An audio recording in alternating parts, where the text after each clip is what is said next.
Hi, I'm Benjamin. At my sister's engagement party, she stood in front of everyone and called me pathetic. Said I was wasting my life fixing broken gadgets in a cramped workshop while she was building something real. Her fiancé laughed and said, "At least he's consistent at being useless." The whole room went quiet. Then someone chuckled, and soon everyone joined in. They had no idea I'd spent the last 6 years developing medical technology that saved lives. Or that in 2 weeks, I'd use that same technology to save her son's life when no one else could. But what broke me wasn't the insult. It was watching my nephew collapse later that night, knowing they'd have to beg for my help after spending years pretending I didn't matter. Want to know how it ends? Stay with me. Preparing and narrating this story took us a lot of time, so if you are enjoying it, subscribe to our channel. It means a lot to us. Now back to the story. The ballroom at the Harborview Hotel shimmered under crystal chandeliers, each one casting fractured light across tables dressed in ivory and gold. Spring had arrived early in Portland, and the evening air drifted through open balcony doors, carrying the scent of jasmine from the garden below. My sister Sophia's engagement party was everything she'd dreamed of.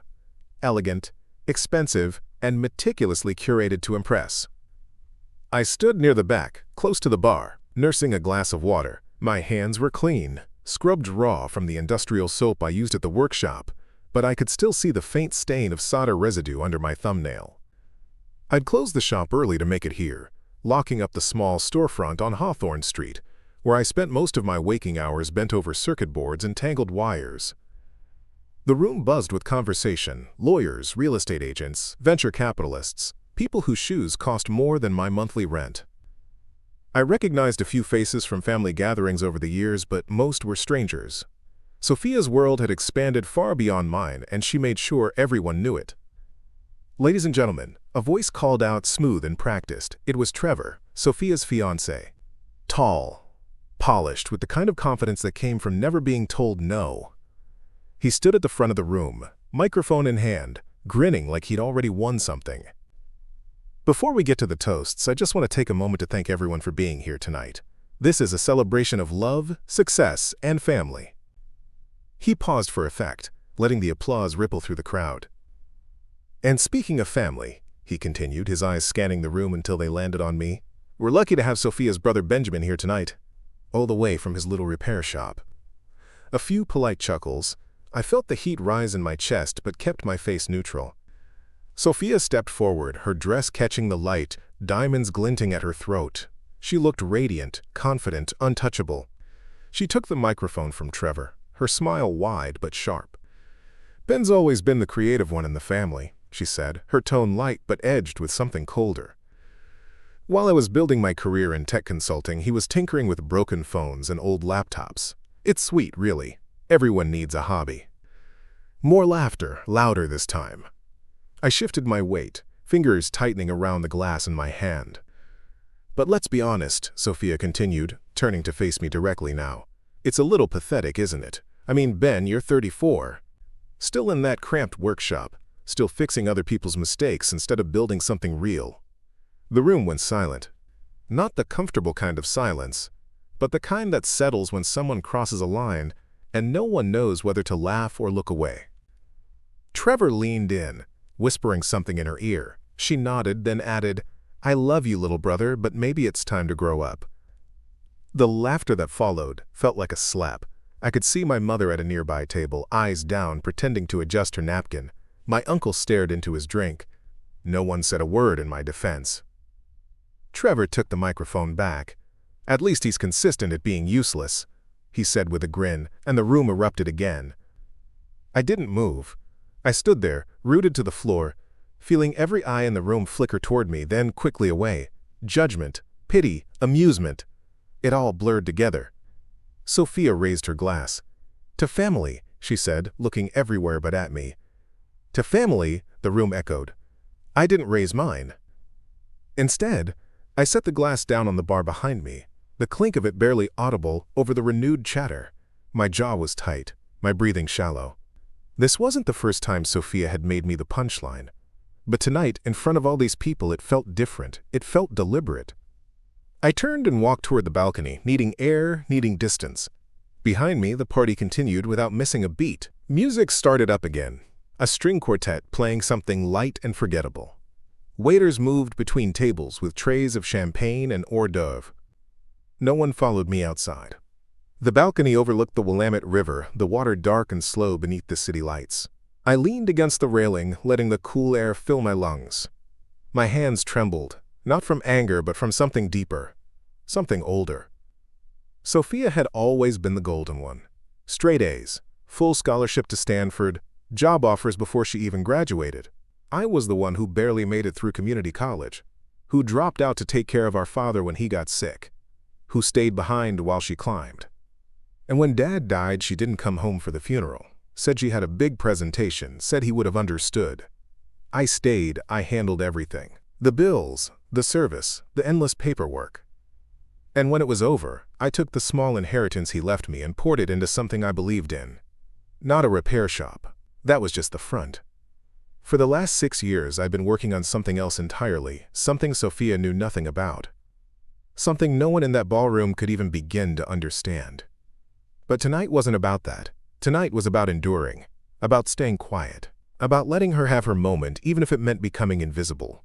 I heard footsteps behind me, light, hesitant. "Uncle Ben?" I turned. It was Sophia's son, Liam. 12 years old, lanky, with his mother's sharp eyes but a softer expression. He held a plate with a slice of cake, frosting smudged on his thumb. "Hey, buddy," I said, forcing a smile. "That was messed up," he said quietly. "What she said in there." I shrugged. "It's fine." "It's not." He set the plate down on the railing and looked at me. "I don't think you're pathetic. I think what you do is cool." Something in my chest loosened, just a little. "Thanks, Liam." He hesitated, then added, "Mom's just stressed. She's been weird lately, snapping at everyone." I nodded but didn't press. Liam was a good kid, too smart for his own good sometimes, but kind in a way Sophia never quite managed to be. "You should go back inside," I said. "They'll miss you." He shook his head. "Nah, it's boring in there. Everyone's just talking about money and houses." We stood there in silence for a moment, the distant hum of the party drifting through the open doors. Then Liam looked up at me. "Are you ever going to tell her?" "Tell her what?" "About what you really do." I froze.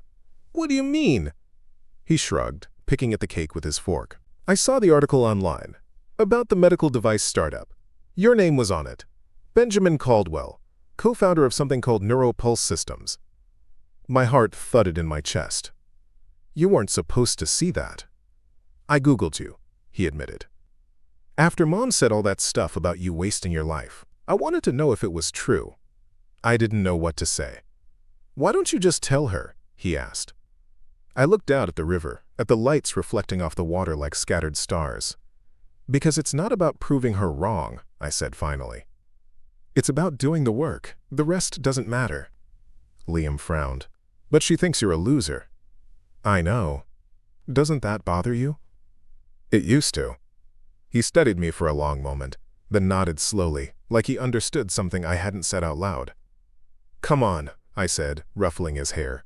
"Let's get you back inside before your mom sends a search party." He grinned and picked up his plate, heading back toward the noise and light. I stayed a moment longer, alone on the balcony, the weight of the evening pressing down on me. They thought I was pathetic. They thought I'd given up. But what they didn't know, what none of them could see, was that I'd been building something bigger than any of them could imagine. And soon, very soon, they'd understand exactly what I was capable of. I left the party before dessert was served. No one noticed. Sophia was too busy posing for photos with Trevor's family, and the rest of the guests had moved on to dancing and mingling. I slipped out through a side entrance, avoiding the main lobby where clusters of people still lingered over cocktails. The drive back to my apartment took 20 minutes. I lived in a modest 2-bedroom unit in the Selwood neighborhood, above a vintage bookstore that smelled perpetually of old paper and coffee. The rent was cheap, the building quiet, and it was close enough to my workshop that I could walk when the weather cooperated. Inside, the space was sparse but functional. A couch I'd bought secondhand, a small kitchen table cluttered with mail and blueprints, and a bedroom I rarely used because I spent most nights working. The second bedroom, though, that was different. That was where the real work happened. Preparing and narrating this story took us a lot of time, so if you are enjoying it, subscribe to our channel. It means a lot to us. Now back to the story. I locked the door behind me and went straight to it. The room was lined with shelves packed with technical manuals, medical journals, and prototype components. A large workbench dominated one wall, covered in tools, oscilloscopes, and half-assembled circuits. On the opposite side sat 3 monitors, all connected to a custom-built server that hummed quietly in the corner. This was Neuropulse Systems, or at least, my half of it. I pulled out my phone and scrolled through the messages I've been ignoring all evening. Most were junk, a few were from suppliers confirming shipments, but one stood out. It was from Dr. Evelyn Torres, my business partner, and the only person outside of a handful of investors who knew the full scope of what we were building.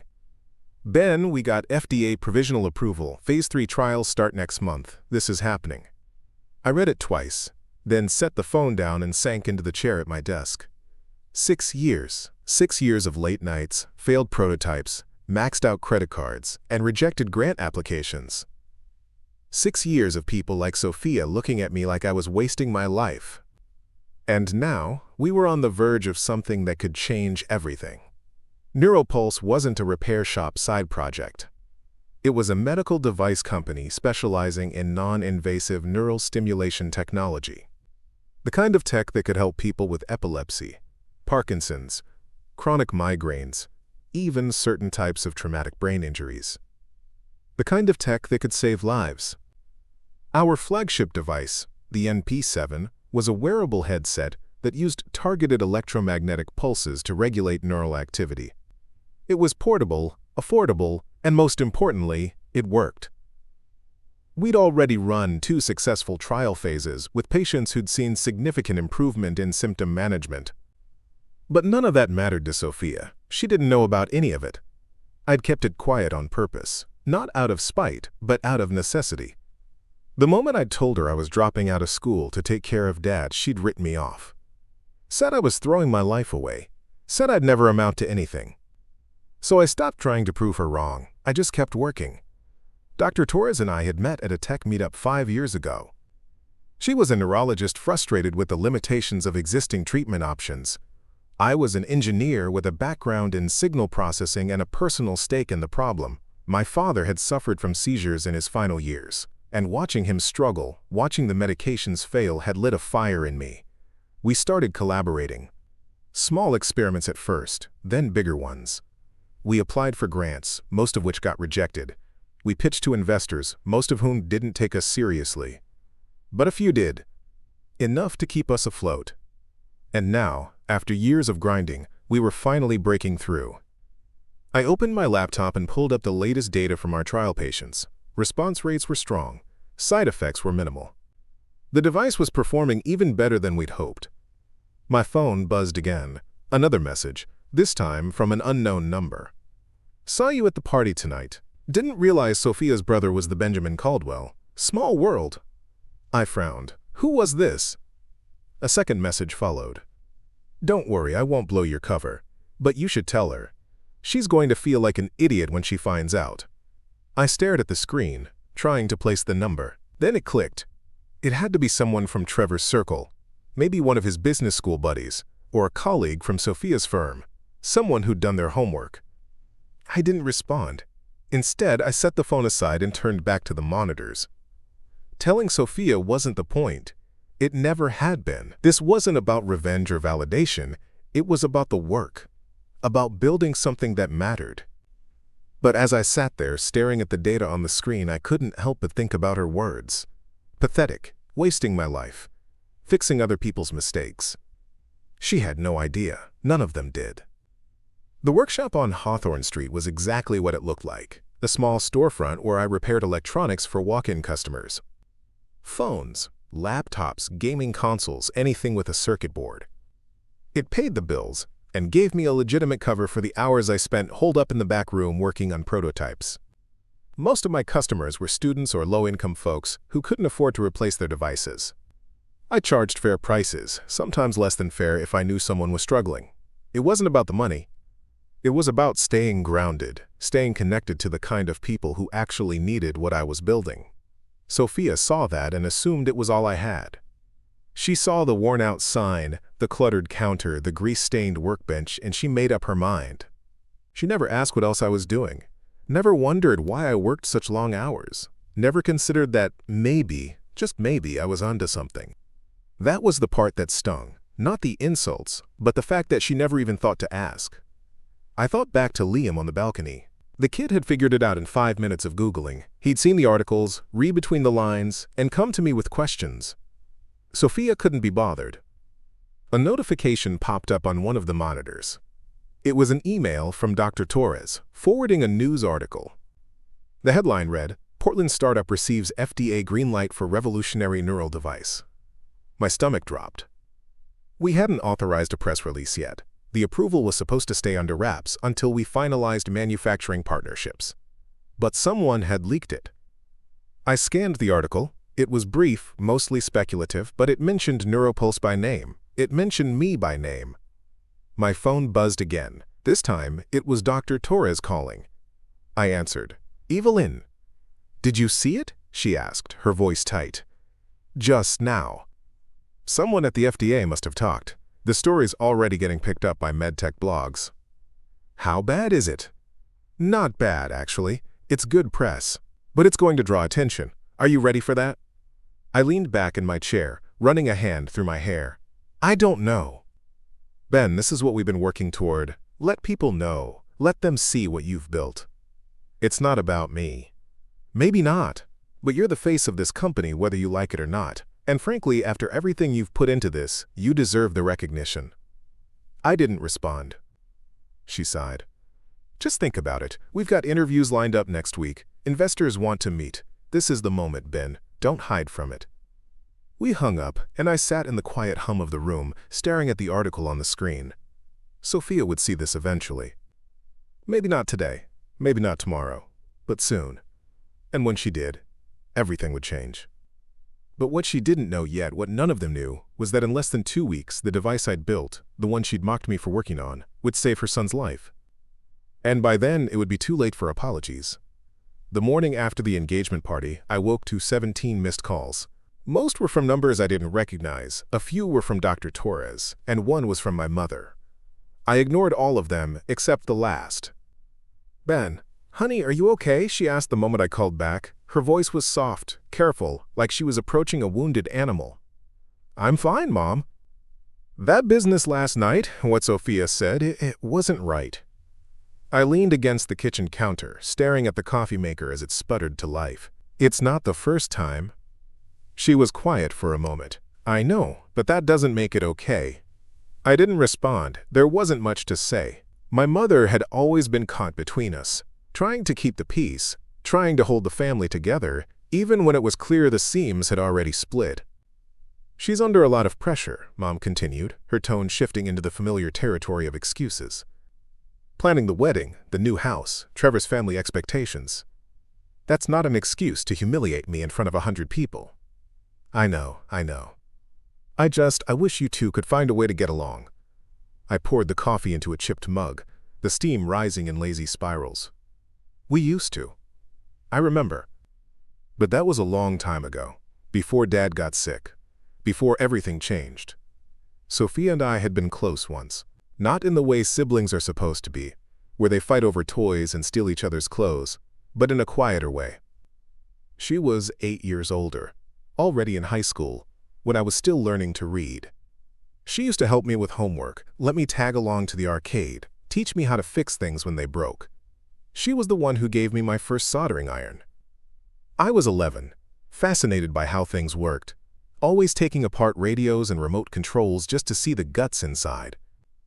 She bought it with money from her part-time job at the library and showed me how to use it without burning myself.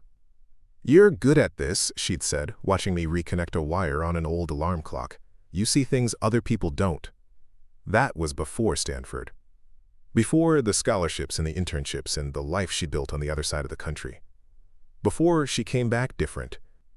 When Dad got diagnosed with stage 4 lung cancer, Sophia was finishing her master's degree. She called once a week, always apologetic, always promising to visit soon. But she never did. I was 22, working 2 jobs to cover the medical bills insurance wouldn't touch. I'd drop out of community college halfway through my associate's degree because there weren't enough hours in the day to do both. Someone had to be there. Someone had to sit with him during chemo, drive him to appointments, make sure he ate something even when the nausea made him want to give up. That someone was me. Sophia wired money a few times. Not much, but enough to help with rent. She'd call it a loan, say she'd pay me back when things settled. They never did. When Dad died, I was the one who held his hand. I was the one who made the funeral arrangements, picked the casket, wrote the obituary. Sophia showed up 2 days late, citing flight delays and work obligations. She stayed for the service, then left that same evening. At the wake, she barely spoke to me. When she did, it was to ask if I'd thought about going back to school. "You can't waste your whole life playing caretaker," she'd said, sipping wine in the corner of the church hall while relatives I barely knew offered condolences. Dad wouldn't have wanted that. I didn't tell her that Dad's last words to me were, "Take care of yourself, Ben, don't let anyone make you small." I didn't tell her that I'd already decided what I was going to do with the small inheritance he left me. I didn't tell her anything. After the funeral, Sophia and I drifted. She got the consulting job in San Francisco, moved into a high-rise overlooking the bay, started dating Trevor. I stayed in Portland, working at the repair shop during the day and building prototypes at night. She'd call occasionally, usually when she needed something. A reference for a background check, help setting up her new router, advice on which laptop to buy. I always answered, I always helped. But she never asked how I was doing. Never asked what I was working on, never once considered that maybe I had a life beyond fixing her problems. The breaking point came 3 years ago. I just closed a seed funding round for Neuropulse. It wasn't much, barely enough to cover a year of operations, but it was real. Investors believed in what we were building. Dr. Torres and I had signed the incorporation papers, officially making us co-founders. I called Sophia to tell her, not to brag, just to share, to let her know that I hadn't given up, that I was building something meaningful. She listened for about 30 seconds before cutting me off. "Ben, that sounds great, but I've got to run. Big presentation tomorrow. Let's catch up soon, okay?" We never did. A year later, she had Liam. I flew down to meet him, brought a stuffed bear and a card. Trevor barely acknowledged me. Sophia was polite, but distant, already planning her return to work, already plotting the next step in her career. I watched her with Liam, the way she held him with one arm while checking emails on her phone with the other, and I wondered if she'd ever slow down long enough to see what was right in front of her. When Liam turned 6, I started visiting more often. Not for Sophia, but for him. The kid was curious, funny, always asking questions. He reminded me of myself at that age, hungry to understand how things worked. I'd bring him broken gadgets from the shop, things I'd already fixed but made to look complicated. We'd sit on the floor of Sophia's pristine living room, surrounded by screws and circuit boards, and I'd walk him through the process. Sophia hated it. "He's going to get hurt," she'd say, hovering nearby, "or break something expensive." But Liam loved it, and for a while that was enough. Then came the engagement party. I'd known it was coming. Sophia had been dropping hints for months, posting photos of ring shops on social media, talking about venues and guest lists. When the invitation arrived, cream-colored cardstock with gold lettering, I almost didn't go. But Liam had called me the week before. "You're coming, right, Uncle Ben? Mom says you probably won't, but I told her you would." So I went. Not for Sophia, not for Trevor, for Liam. And I sat through the speeches, the toasts, the thinly veiled insults, because that's what you do for family. You show up, you endure. But when Sophia called me pathetic in front of everyone, when she reduced 6 years of my life to a punchline, something inside me shifted. Not anger, not resentment, just clarity. I realized that no matter what I built, no matter how many lives the device saved, Sophia would never see me as anything more than the kid brother who dropped out of school and got stuck. And that was okay. Because the people who mattered, the patients in our trials, the doctors we partnered with, the investors who believed in the work, they saw it. They understood. Sophia didn't need to. I finished my coffee and set the mug in the sink. My phone buzzed again. Another message from Dr. Torres. "Press requests are piling up. We need to make a statement. Can you come to the lab this afternoon?" I typed back a quick reply. "I'll be there." As I grabbed my jacket and headed for the door, I caught a glimpse of myself in the hallway mirror. Tired eyes, rumpled shirt, the same face Sophia had looked through last night. But I wasn't the same person she thought I was. And soon, whether she liked it or not, she was going to find out exactly who I'd become. The Neuropulse lab was tucked into an industrial complex on the east side of Portland, sharing space with a craft brewery and a furniture maker. From the outside, it looked like any other warehouse. Weathered brick and narrow windows. Inside was a different world. Dr. Evelyn Torres met me at the door, tablet in hand, her dark hair pulled back in a messy bun. She looked like she hadn't slept in days. "We need to talk strategy," she said, skipping pleasantries. "The article's getting traction. TechCrunch picked it up. So did MedTech Insider. We've got interview requests from 3 different podcasts, and a producer from a local news station wants to do a segment." I followed her through the main lab space, past rows of equipment and testing stations. 2 of our engineers were hunched over a workbench, adjusting settings on a prototype. They nodded as we passed. "What do you want to do?" I asked. Evelyn stopped at her office door and turned to face me. "I want to say yes to all of it. This is the exposure we need. But I can't make that call without you. You're 50% of this company." I leaned against the doorframe. "You handle the interviews. You're better at that stuff anyway." "Ben, they want to talk to both of us. They want the story. The engineer who built the device, the doctor who saw the need. That's the narrative." "I don't need a narrative." "Maybe not, but the company does." She crossed her arms. "Look, I know you like staying under the radar. I get it. But we're past that now. The FDA approval changes everything. We've got manufacturing partners asking questions, distributors wanting meetings. If we're going to scale this thing, people need to know who we are." I didn't respond immediately. The truth was, I had known this moment was coming. I just hadn't expected it to arrive the same week. Sophia called me pathetic in front of a room full of people. "Give me a day to think about it," I said finally. Evelyn studied me for a moment, then nodded. "One day. But Ben, this train's leaving the station whether you're ready or not." I spent the rest of the afternoon in the testing room, running diagnostics on the latest batch of devices. The work was methodical, grounding. Each unit had to meet exact specifications before it could move to the next phase.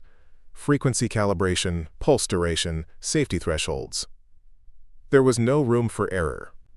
Around 4, my phone buzzed. A text from Liam. "Mom's acting weird again, keeps checking her phone and sighing. Did something happen?" I stared at the message. Sophia probably saw the article, or someone told her about it. Either way, the clock was ticking. I typed back, "Don't worry about it." "How's school?" "Boring. Can I come visit the shop this weekend?" "Sure. Saturday afternoon work?" "Perfect." I pocketed the phone and returned to the devices. But my mind kept drifting back to Sophia, to the engagement party, to the years of small dismissals that had led to that moment. She'd always been good at compartmentalizing. When something didn't fit her narrative, she simply ignored it. I'd watched her do it with Dad's illness, with my decision to stay in Portland, with every choice I made that didn't align with her vision of success. But this was different. This wasn't something she could ignore. That evening, I got a call from my mother again. "Sophia wants to have dinner," she said. "Just the family. She asked me to invite you." "When?" "Friday night, at her place." I hesitated. "Did she say why?" "She said she wants to clear the air, talk things through." Translation: she'd seen the article and wanted to control the narrative before anyone else did. "I'll think about it," I said. "Ben, please." "She's trying." "Is she?" My mother sighed. "I know things have been hard between you two, but she's still your sister. Family's supposed to stick together." I wanted to say that family was also supposed to not humiliate you at engagement parties. That family was supposed to ask how you're doing instead of assuming the worst. But I didn't. "I'll let you know," I said, and ended the call. The next morning, I was back at the repair shop. A steady stream of customers kept me busy. Cracked phone screens, laptop hinges, a gaming console that wouldn't read discs. Simple problems with simple solutions. Around 11, the door chimed, and a woman walked in, mid-40s, wearing scrubs and carrying a tablet in a protective case. "Are you Benjamin Caldwell?" she asked. I looked up from the phone I was working on. "Depends on who's asking." She smiled. I'm Rachel Kim. I'm a nurse at Providence Hospital. I saw the article about neuropulse. My hand stilled. Okay. My daughter has epilepsy. She's 15. We've tried every medication, every treatment protocol. Nothing works consistently. Her voice wavered slightly. When I read about what you're building, about the trial results, I thought maybe there's hope. I set down my tools and gave her my full attention. The device isn't commercially available yet. We're still in late-stage trials. I know, but I had to ask. If there's any way she could be considered for the next phase, any way at all. She pulled out her phone, showing me a photo of a teenage girl with dark hair and a bright smile. Her name's Maya. She wants to be a veterinarian, but the seizures keep getting worse. Something tightened in my chest. This was why I'd started Neuropulse. Not for recognition, not to prove Sophia wrong, but for people like Rachel and her daughter. Give me your contact information, I said. I'll talk to our clinical director. I can't make promises, but I'll see what we can do. Her eyes filled with tears. Thank you. You have no idea what this means. After she left, I stood alone in the shop, staring at the business card she'd handed me. Rachel Kim, RN, Providence Hospital. My phone buzzed. Another text from an unknown number. Your sister's been calling around, asking about you. Thought you should know. I didn't recognize the number, but the message was clear. Sophia was digging, trying to get ahead of whatever was coming. Let her dig. The truth was already out there. She just hadn't caught up to it yet. I locked up the shop early and headed back to my apartment. There was work to do, calls to make, decisions that couldn't wait. And somewhere in the back of my mind, a quiet certainty settled in. The confrontation was coming. Not today, maybe not tomorrow, but soon. And when it did, I'd be ready. Friday arrived faster than I wanted. I'd spent the week dodging calls from Sophia, letting her messages pile up unanswered. Each one grew progressively more insistent. Ben, we need to talk. Mom said you might not come to dinner. Please don't be like this. I saw something online. Is that really you? I didn't respond to any of them. Let her sit with the uncertainty. Let her wonder. When I finally pulled up to her house in the West Hills, the sun was already setting, casting long shadows across the manicured lawn. Trevor's car was in the driveway, along with my mother's aging sedan. I sat in my truck for a moment, hands on the steering wheel, breathing slowly. This wasn't about reconciliation. This was about control. Sophia needed to reassert her narrative, and she'd gather the family to make sure I fell in line. I grabbed the folder from the passenger seat. Inside were printouts, the FDA approval letter, the TechCrunch article, and a few pages from our latest investor deck. I didn't plan to use them, but having them felt necessary, like armor. The front door opened before I could knock. Sophia stood there, dressed casually in jeans and a sweater, her expression carefully neutral. You came, she said. Mom asked me to. She stepped aside to let me in. The house smelled like roasted chicken and rosemary. Classical music played softly from hidden speakers. Everything was perfect, curated, controlled. Trevor appeared from the kitchen, drink in hand. Ben, good to see you. His tone suggested otherwise. Trevor, I replied, keeping my voice even. My mother emerged from the dining room, relief flooding her face. Oh, good, you're here. Dinner's almost ready. Liam bounded down the stairs, grinning. Uncle Ben, I didn't think you'd come. Wouldn't miss it, I said, ruffling his hair. Sophia watched the exchange, something unreadable flickering across her face. We gathered around the dining table, an absurdly long piece of reclaimed wood that probably cost more than my truck. Plates were passed. Wine was poured. Small talk was made about the weather and Liam's upcoming science fair project. Then, halfway through the meal, Trevor set down his fork. So, Ben, he began, his tone casual but deliberate. Sophia mentioned she saw an interesting article this week, something about a medical device company. The table went quiet. I took a sip of water. Did she? Sophia leaned forward slightly. It mentioned your name, Benjamin Caldwell, co-founder of Neuropulse Systems. That's you, right? It is. And you didn't think to mention this? I met her eyes. You never asked. Trevor chuckled, but there was no humor in it. Come on, man. You're telling us you've been running a whole company and just forgot to bring it up? I didn't forget. I chose not to. Why? Sophia's voice rose slightly. Why keep it a secret? My mother put a hand on Sophia's arm. Let's not do this right now. But Sophia shook her off. No, I want to understand. You let us think you were struggling, barely getting by, and the whole time you were building some startup? I never said I was struggling, you assumed. Trevor jumped back in. Okay, but be honest. How successful can this thing really be? I looked into it. You've got what, FDA approval for trials? That's not the same as having a real product. I reached beside my chair and pulled out the folder, setting it on the table between us. What's that? Sophia asked. Proof, I said quietly, since you seem to need it. I didn't open the folder. I didn't slide it toward her. I just let it sit there, the same way I'd sat through years of her dismissals. Trevor reached for it, but I placed my hand on top. Before you look at that, I said, my voice steady, I want to be very clear about something. I didn't build Neuropulse to prove you wrong. I built it because it mattered, because people needed it, and I kept quiet because I didn't need your approval then, and I don't need it now. Sophia's face had gone pale. Ben, I never meant to make you feel like you needed to hide. Didn't you? I pulled my hand back from the folder.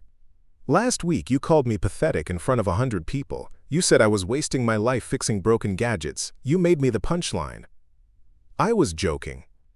No, you weren't. Liam, who'd been silent through the entire exchange, spoke up.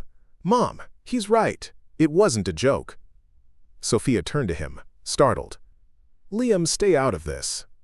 Why? Uncle Ben's always been nice to me. He never treats me like I'm stupid. But you talk about him like he's a failure. That's enough, Trevor said sharply. But the damage was done. The silence that followed was thick, suffocating. I stood, leaving the folder on the table. I should go. Ben, wait. My mother started, but I was already moving toward the door. Sophia followed me into the hallway. You can't just leave. Watch me. I'm sorry, she said, her voice cracking slightly. Okay, I'm sorry. I didn't know. I stopped at the door, hand on the knob. You should have asked. I walked out into the cool evening air, leaving the folder behind. Let her read it. Let her sit with what she'd missed. The confrontation was coming, and I just fired the first shot. 3 days after the dinner, everything changed. I was at the lab, reviewing patient data with Dr. Torres, when my phone started blowing up. Text after text, call after call, all from numbers I didn't recognize. Ben, you need to see this, Evelyn said, turning her laptop toward me. On the screen was a local news segment. The headline read, Portland engineer's medical device offers hope for neurological patients. The segment featured an interview with one of our trial participants, a woman in her 50s who'd suffered from chronic migraines for decades. She held up the Neuropulse device, tears in her eyes, talking about how it had given her her life back. This man, Benjamin Caldwell, he built something that actually works, she said. The doctors had given up on me, but he didn't. The camera cut to file footage of our lab, then to a photo of me that must have been pulled from the company website. I looked tired in it, halfway through explaining something technical, my hands gesturing toward a prototype. The device is currently in final stage trials, the reporter continued, but early results have been remarkable, and the man behind it has been quietly working out of a small repair shop in southeast Portland for years. My phone buzzed again. This time it was Sophia. We need to talk, now! I ignored it. By noon, the story had been picked up by 3 other stations. By evening, it was on the local Reddit thread, then Twitter. People were sharing it, commenting, asking where they could get the device. Dr. Torres was fielding calls nonstop. We need to put out a statement, she said. People think it's already on the market. We're getting inquiries from patients, from clinics, from distributors who want to partner. Tell them the truth, I said. It's still in trials. Commercial availability is at least 6 months out. They don't want to wait 6 months, Ben. They want it now. I understood. I'd seen the emails, the messages from people like Rachel Kim, desperate for anything that might help. But rushing the process wasn't the answer. We do this right, I said firmly. No shortcuts. That night, I got a call from an unknown number. Against my better judgment, I answered. Mr. Caldwell? The voice was smooth, professional. My name is Richard Hastings. I'm an attorney representing the Grayson Medical Group. We'd like to discuss a potential acquisition of Neuropulse Systems. I almost hung up. We're not for sale. I understand. But perhaps you'd be willing to hear our offer? We're talking about substantial resources, access to distribution networks, the ability to get your device to patients faster. I said we're not for sale. Mr. Caldwell, with all due respect, you're a small operation, 2 founders, limited funding, no established distribution. We can offer you the infrastructure to actually make a difference. And you'd own it. We'd be partners. That's not how acquisitions work. I ended the call. But over the next 2 days, 3 more firms reached out. Each one with a similar pitch. Let us buy you out, we'll take it from here, you'll get paid, and we'll handle the rest. Each time, I said no. Evelyn and I met to discuss strategy. They're going to keep coming, she said. This is how the industry works. Small company makes breakthrough, big company swoops in. Then we stay small. For how long? Ben, we've got patients who need this. If Grayson Medical can get the device to them faster, shouldn't we at least consider it? At what cost? They'll change it, water it down, turn it into something that maximizes profit instead of outcomes. You don't know that. I know enough. She leaned back in her chair, studying me. This isn't just about the device, is it? This is about control, about not letting anyone take credit for your work. I didn't answer. On Thursday morning, I opened the shop to find someone waiting outside. Not a customer, Sophia. She looked different, tired. Her usual polish was missing, hair pulled back in a simple ponytail, minimal makeup. We need to talk, she said. I'm working. Please, Ben. Just give me 10 minutes. I unlocked the door and let her in, flipping the sign to closed. She walked around the small space, taking in the cluttered workbench, the shelves of components, the repair tickets pinned to a corkboard. I read everything in that folder, she said finally. The FDA approval, the trial results, the investor deck, all of it. And I had no idea. I mean, I knew you were smart, but this, she gestured vaguely, this is incredible, Ben. You could have known years ago if you'd asked. She flinched. I know I screwed up. I made assumptions, and I was wrong. Why are you here, Sophia? Because I'm sorry, and because I want to make it right. I crossed my arms. How exactly do you plan to do that? Trevor's firm has connections in the medical device space. We could help you with distribution, regulatory navigation, fundraising. I stared at her. You're serious. Completely. This is what we do, Ben. We help companies scale. And you've got something that could actually change lives. Let us help. After you spent years telling me I was wasting mine? I was wrong. I admitted that. Admitting it doesn't erase it. She stepped closer. I know, but I'm trying. That has to count for something. I wanted to tell her it was too little, too late, that she couldn't just waltz in now that the work was done and claim a piece of it. But before I could respond, my phone rang. It was a number from San Francisco. Dr. Torres's voice came through, tight with urgency. Ben, we have a situation. One of our trial participants just had a severe seizure. The hospital's asking questions about the device. We need to get there now. My stomach dropped. Which participant? She gave me the name, and my blood went cold. It was Maya Kim, Rachel's daughter. The girl I'd personally approved for the trial just 1 week ago. I didn't tell Sophia where I was going. I just grabbed my keys and ran. The drive to Providence Hospital took 15 minutes, though it felt like hours. Dr. Torres was already there when I arrived, standing in the hallway outside the ICU, her face drawn tight with worry. What happened? I asked, my voice barely steady. Severe tonic-clonic seizure, lasted almost 4 minutes. They got her stabilized, but Ben, they're asking if the device could have triggered it. My chest constricted. Was she wearing it when it happened? Yes. Her mother said she'd been using it consistently for the past week, following the protocol exactly. No issues until today.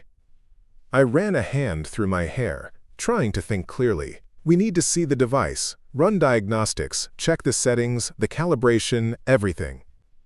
The hospital confiscated it. They won't release it until their review board clears it. That could take days. I know. A door opened down the hall, and Rachel Kim emerged, her scrubs wrinkled, her eyes red. When she saw me, something in her expression shifted from exhaustion to something sharper. She walked straight toward me. You said it was safe. Rachel, I'm so sorry. We're going to figure out what happened. Figure it out? My daughter is in there fighting for her life, and you want to figure it out? Her voice cracked. I trusted you. I thought you actually cared. I do care. We're going to run every test, review every data point. If the device malfunctioned, we'll find out why. If? She stepped closer. My daughter was doing fine before this. The seizures were manageable. Then I put that thing on her head because you said it would help. And now she's in the ICU. Dr. Torres intervened gently. Mrs. Kim, I understand you're scared. But we don't know yet if the device was the cause. Epilepsy is unpredictable. Sometimes breakthrough seizures happen regardless of treatment. Don't give me medical talk. I'm a nurse. I know what I saw. She turned back to me. You're not some miracle worker. You're just another guy who promised too much. She walked away before I could respond, disappearing back through the ICU doors. I stood there, frozen, her words echoing in my head. Dr. Torres touched my arm. Ben, this isn't your fault. We don't know that yet.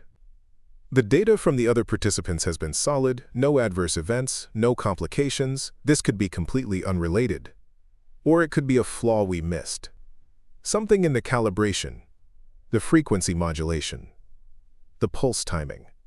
My mind was racing through possibilities, each one worse than the last. We need to get ahead of this, Evelyn said. If word gets out that a trial participant had a major seizure while using the device, it's going to raise questions. The FDA will want answers. So will our investors. I barely heard her. All I could think about was Maya, a 15-year-old girl who wanted to be a veterinarian, lying in a hospital bed because I'd convinced her mother to trust me. My phone buzzed, a text from an unknown number. Heard about the incident at Providence. Grayson Medical is still interested in acquiring Neuropulse. Might be a good time to let professionals handle this. I stared at the message, anger flaring hot in my chest. They were already circling, waiting for me to fail. Another text came through, this one from Sophia. Mom just told me what happened. Are you okay? Do you need anything? I didn't respond to either message. Over the next hour, hospital staff came and went. A neurologist I didn't know pulled Dr. Torres aside for a hushed conversation. A hospital administrator appeared, asking questions about our trial protocols, our insurance coverage, our IRB approvals. I answered everything mechanically, my mind still on Maya. Finally, around 9 that evening, Rachel emerged again. This time her expression was different, softer, confused. They ran more tests, she said quietly. Turns out Maya had stopped taking her regular medication 3 days ago. Didn't tell me. Said she thought the device was working so well she didn't need the pills anymore. The relief that washed over me was so intense I had to sit down. The neurologist thinks that's what triggered the seizure, Rachel continued, not the device. The sudden withdrawal from her meds. Dr. Torres let out a long breath. That would do it. Abrupt discontinuation of anti-epileptics can cause rebound seizures. Rachel looked at me, tears spilling over. I'm sorry, I shouldn't have blamed you. I was scared and I lashed out. It's okay, I managed. Is she going to be all right? They think so. They're restarting her medications, keeping her for observation. But the doctor said once she's stable, she can continue with the trial. He actually thinks the device was helping, which is why she felt confident enough to stop the meds. She paused, wiping her eyes. Maya wants to see you. She feels terrible about causing all this trouble. I followed Rachel back through the ICU doors, my legs still shaky with residual adrenaline. Maya was awake, propped up in bed, looking small and exhausted. When she saw me, she started crying. I'm so sorry, Mr. Caldwell, I messed everything up. I pulled a chair close to her bedside. You didn't mess anything up. But you have to promise me something. What? Never stop your medications without talking to your doctor first. The device is meant to work with your treatment, not replace it. Understand? She nodded, sniffling. I stayed with her for another 20 minutes, talking about nothing important, just trying to make her smile. When I finally left, Rachel walked me to the elevator. Thank you, she said, for everything. The doors closed and I leaned against the wall, finally allowing myself to breathe. The device worked. Maya was going to be okay. But the close call had shaken something loose in me. As I walked out of the hospital into the cool night air, I realized something crucial. This was bigger than me, bigger than proving Sophia wrong, bigger than my pride or my need for control. People's lives were depending on what we built. And I couldn't do it alone. The week after Maya's scare changed everything, SSSSSD, but not in the way I expected. The hospital incident could have buried us.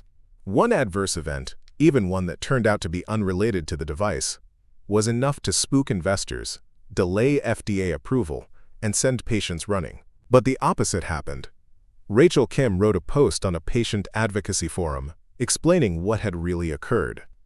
She talked about Maya's decision to stop her medications, about the neurologist's conclusion, and about how the device had actually been working so well that her daughter felt confident enough to make that dangerous choice. The post went viral within the epilepsy community. Parents shared it, patients commented, neurologists weighed in, praising our trial protocols and the device's potential. Within 3 days, we had over 200 inquiries from people wanting to participate in future trials. Dr. Torres and I spent long hours responding to emails, setting up phone consultations, coordinating with our clinical team. The work was exhausting but necessary. These weren't just numbers on a spreadsheet. They were people like Maya, like Rachel, desperate for something that might help. On Tuesday morning, I got a call from the FDA. My heart sank, assuming they were going to halt our trials pending investigation. Instead, the reviewer congratulated us on our transparent handling of the incident and asked if we'd be willing to expand our trial population. "You've demonstrated robust safety protocols and responsible oversight," she said. "We'd like to see data from a larger cohort before final approval, but we're impressed with what you've built." I sat in my apartment after that call, staring at the ceiling, trying to process what it meant. We were going to make it. The device was going to reach people who needed it. But there was still unfinished business. Sophia had called 6 times since the hospital incident. I'd ignored most of them, but her last voicemail had been different. "Ben, I know you're busy. I know you probably don't want to hear from me. But Liam keeps asking about you. He's worried. Can you at least let him know you're okay?" That got me. Whatever issues I had with Sophia, Liam didn't deserve to be caught in the middle. I texted him directly. "Hey buddy, sorry I've been MIA. Things have been crazy with work. Want to come by the shop this weekend?" His response came back immediately. "Yes. Can we work on that radio you showed me last time?" "Absolutely." Saturday afternoon, Liam showed up at the shop with a backpack full of snacks and questions. We spent 2 hours dismantling an old transistor radio, identifying components, testing circuits. He was getting good at it, his hands steady, his questions sharper. "Uncle Ben," he said, carefully desoldering a resistor, "Mom's been weird lately." "Weird how?" "Quiet. She keeps looking at her phone and then putting it down without doing anything. And she asked me a bunch of questions about you." "What kind of questions?" "Like, what do we do when I visit? What do you talk about? If you ever mentioned your company." He glanced up at me. "I didn't tell her much. I figured if you wanted her to know stuff, you'd tell her yourself."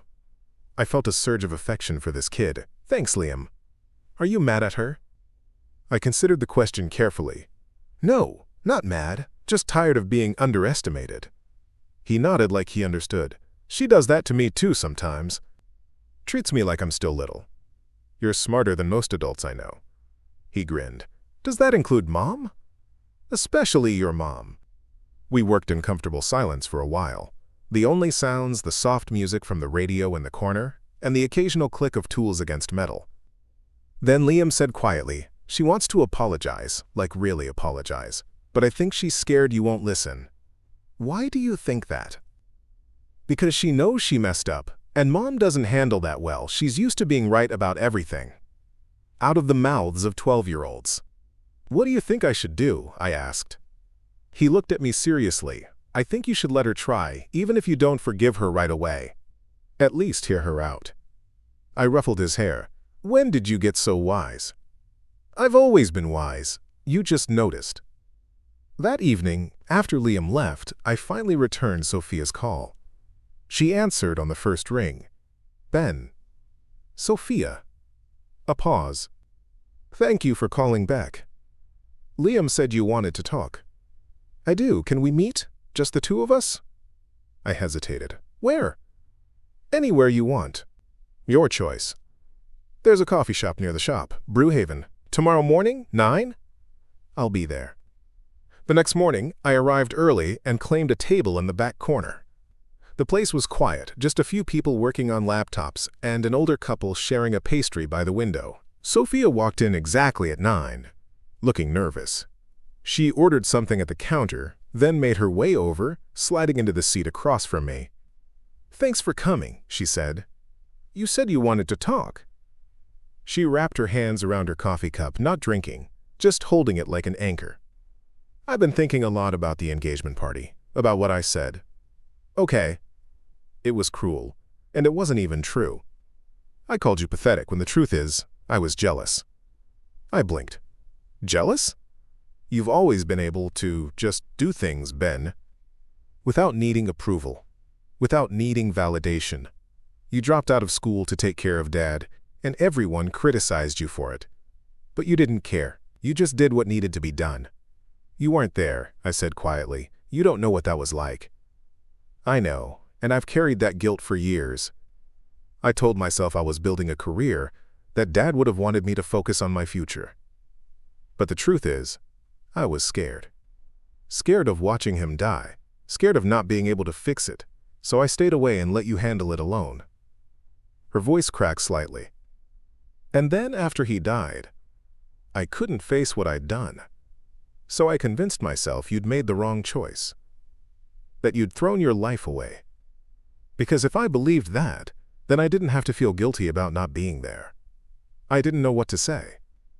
I'd expected excuses, justifications, maybe a half-hearted apology. Not this.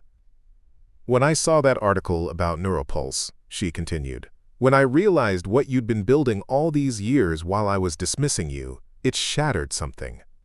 The story I'd been telling myself about us, about who was successful and who wasn't, it all fell apart." She finally looked up at me. "You built something that matters, Ben. Something that actually helps people. And you did it without needing anyone's permission or approval. That's not pathetic. That's extraordinary. I didn't do it to prove you wrong," I said. "I know, that's what makes it even worse. You weren't thinking about me at all. You were just focused on the work, on helping people like Dad who were suffering. And I was so caught up in my own world, I couldn't see it." She wiped at her eyes quickly. "I don't expect you to forgive me. I don't even know if I deserve that. But I needed you to know that I see you now. I see what you've built, and I see what I missed." I took a long breath, letting her words settle. Part of me wanted to hold on to the anger, to make her sit with the discomfort a little longer. But what would that accomplish? "I appreciate you saying all that," I said finally.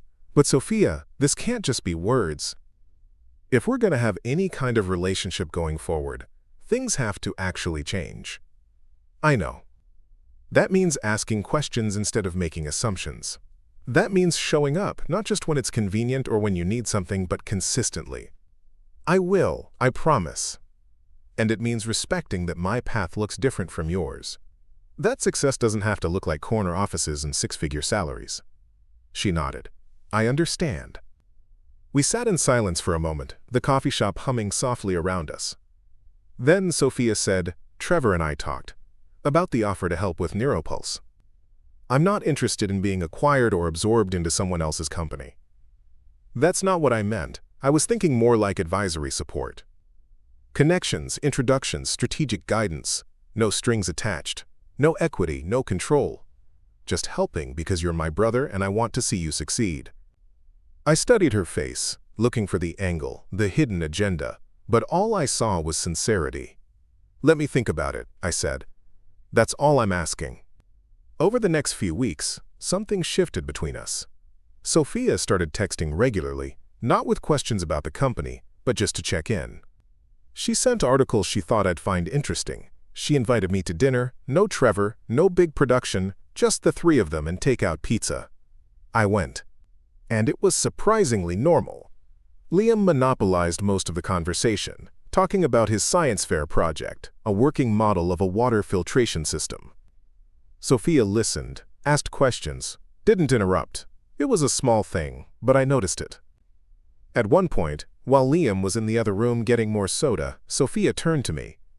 I signed up to volunteer at a hospital support group for families dealing with neurological conditions. Why? Because I want to understand what you're working on, who it helps, why it matters. I've spent my whole career in consulting, moving numbers around spreadsheets. I want to do something that actually connects to people. I didn't know what to say to that. I'm not trying to invade your space, she added quickly. I just want to learn, to be better. That's good, Sophia, really. A month after our coffee shop conversation, NeuroPulse received full FDA approval for commercial distribution. The announcement made national news. Dr. Torres and I did a press conference, fielding questions from journalists, medical professionals, and patient advocates. My phone exploded with messages. Congratulations from old classmates, inquiries from distributors, interview requests from podcasts and news outlets. And one text from Sophia, "I'm so proud of you, little brother." I stared at it for a long time before responding, "Thanks, that means a lot." That evening I went back to the shop, not to work, just to sit in the quiet space where it had all started. The cluttered workbench, the shelves of components, the repair ticket still pinned to the corkboard. This place had been my cover, my excuse, the thing people saw when they looked at me, but it had also been my foundation. Every phone I fixed, every laptop I repaired, had funded another prototype, another round of testing, another step forward. I thought about my father, about the last conversation we'd had before he died. Don't let anyone make you small, Ben. I hadn't. Despite everything, despite the years of dismissal and doubt, I'd kept building. Not for recognition, not for revenge, but because it mattered. My phone buzzed one more time, a message from Rachel Kim, with a photo attached. It showed Maya, smiling and healthy, wearing the NeuroPulse device, standing in front of a college banner. The caption read, "Applied to veterinary programs today. Using the device daily. No seizures in 2 months. Thank you for not giving up." I set the phone down and looked around the shop one last time. They'd called me pathetic. They'd assumed I was wasting my life. But in the end, I'd built something that mattered. And that was worth more than any validation they could have given me. 2 years later, I stood in the lobby of the new NeuroPulse headquarters, watching construction workers put the finishing touches on the reception area. The building wasn't flashy, just a renovated warehouse in southeast Portland with high ceilings and plenty of natural light. But it was ours. Dr. Torres walked up beside me, tablet in hand as always. "The manufacturing team says we're on track to ship 5,000 units next quarter. And we just got confirmation from the European Medical Agency. International approval came through." "That's good," I said, still watching the workers. "Good? Ben, that's incredible. We're going global." I smiled. She was right. 2 years ago, we were running trials out of a cramped lab, hoping the FDA would take us seriously. Now we had 60 employees, distribution partnerships across North America, and patients in 12 countries using our device. The repair shop on Hawthorne Street was still there, though I'd hired someone to run it full-time. I stopped by occasionally, helping with complicated repairs, talking to customers who'd been coming for years. It kept me grounded, reminded me where everything started. "Your sister's here," Evelyn said, nodding toward the entrance. Sophia walked in, carrying 2 coffee cups and a folder under her arm. She'd cut her hair shorter, and there was something different about her demeanor, less polished, more relaxed. "Brought you this," she said, handing me one of the cups. "And these," she held up the folder. "Partnership proposals from 3 hospital networks. All vetted, all legitimate. No pressure, just thought you'd want to see them." Over the past 2 years, Sophia had kept her word.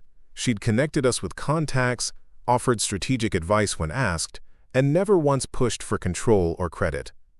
She'd joined the board of a nonprofit, focused on neurological patient advocacy, and had become genuinely knowledgeable about the field. We'd never be as close as we were when we were kids, but we'd found something new, something built on honesty instead of assumptions. "How's Liam?" I asked. Her face lit up. "Good, really good. He got accepted into that summer engineering program at Oregon State. He's been talking about it nonstop. He's a smart kid. He gets that from his uncle," she said, then paused. "Trevor and I are separating." I looked at her, surprised. "I'm sorry." She shook her head. Don't be. It's been coming for a while. We wanted different things. He wanted the big house, the country club life, all the appearances. I wanted something more real. How are you doing with it? Better than I expected. It's clarifying, realizing what actually matters. She took a sip of her coffee. I've been thinking about going back to school, maybe getting a degree in public health or social work. Something where I'm actually helping people instead of just optimizing profit margins. That sounds good, Sophia. Yeah, she smiled. It does. My phone buzzed, a text from Rachel Kim with a photo attachment. Maya in scrubs, standing in front of a veterinary clinic, grinning at the camera. The caption read, "First day of my internship. Still using the device every day. Still seizure-free. Thank you for giving me my life back." I showed the photo to Sophia. That's beautiful, she said quietly. That's what it's all about, isn't it? Actually making a difference. That's always been what it's about. She nodded, then hesitated. I know I've said this before, but I need to say it again. I'm sorry, Ben, for all those years, for not seeing you, for making you feel like you had to prove yourself. I know. I don't think I ever really understood what you were doing until I started volunteering at the support groups. Hearing from families who are struggling, who feel hopeless, and then seeing what your device does for them. Her voice caught slightly. You didn't just build a company. You gave people their lives back. We gave people their lives back, I corrected. This wasn't just me. Dr. Torres, our engineers, the trial participants who took a chance on us, even you, with the connections and advice. It took all of us. Still, she said, what you started, what you believed in when no one else did, that takes courage. Liam burst through the entrance, backpack bouncing. Uncle Ben, Mom said you'd be here. Can I see the new lab? Absolutely, come on. I led him through the building, showing him the expanded testing facilities, the manufacturing floor where devices were being assembled, the research wing where we were working on next-generation prototypes. He asked a million questions, touching everything I'd let him, his enthusiasm infectious. Sophia followed behind us, quieter, just observing. At one point, Liam turned to me. When I grow up, I want to build something like this, something that helps people. You will, I said. You've got the mind for it. And the heart, Sophia added softly. As we stood there in the bright, open space of the new headquarters, surrounded by the hum of meaningful work being done, I realized something. I'd spent so many years feeling invisible, being dismissed, watching other people take credit for things I'd built. And for a long time, I thought vindication would come from proving them all wrong, from showing up with success they couldn't ignore. But that wasn't what mattered. What mattered was Maya going to veterinary school. What mattered was the grandmother in Ohio who could finally play with her grandchildren without fear of seizures. What mattered was the young man in Seattle who got his driver's license back because the device gave him control of his condition. They called me pathetic. They said I was wasting my life. But I'd built something real, something that lasted, something that mattered. And in the end, that was the only validation I ever needed. Up next, you've got 2 more standout stories right on your screen. If this one hit the mark, you won't want to pass these up. Just click and check them out. And don't forget to subscribe and turn on the notification bell so you don't miss any upload from us.